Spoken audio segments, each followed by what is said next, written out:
ഇങ്ങോട്ട് വന്നപ്പോ ഞാൻ കണ്ടൊരു കാഴ്ചയായിട്ട് നിങ്ങൾക്ക് കാണിച്ചായിരുന്ന എനിക്ക് ഒത്തിരി സങ്കടമായി പോയിട്ട് എനിക്ക് ഈ കാണുന്നത് എൻ്റെ മുത്തശ്ശിമാവ. ആ മുത്തശ്ശിമാവിൽ ഇത്തിക്കണ്ണി വന്നുട്ടാ. ഇത്തിക്കണ്ണി വന്ന ആ മരം മൊത്തം നശിപ്പിക്കുന്നു. അങ്ങനെ ആയപ്പോ അച്ഛൻ അത് മറ്റുള്ള ആൾക്കാരെ കൊണ്ടുവന്നു.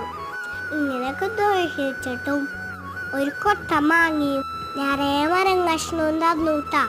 പാവന്റെ മുത്തശ്ശിമാവ് ഭയങ്കര സങ്കടാവുകയാണ്. ഞാൻ അംഗൻവാടിക്ക് പോയേക്കാരുന്നാലേ ഞാൻ സമ്മതിക്കില്ല കേട്ടാ. നീ കണ്ടോ, മാവിരുന്ന സ്ഥലത്ത് ഒന്നുമില്ല. ഇങ്ങനെ മുത്തശ്ശിമാവ് ഒരു ഓർമ്മയായി. ഞാനൊത്തിരി കരഞ്ഞു. എന്റെ റൂമിലെ ഭയങ്കര വെയില. മുത്തശ്ശിമാവ് പോയോണ്ടാ.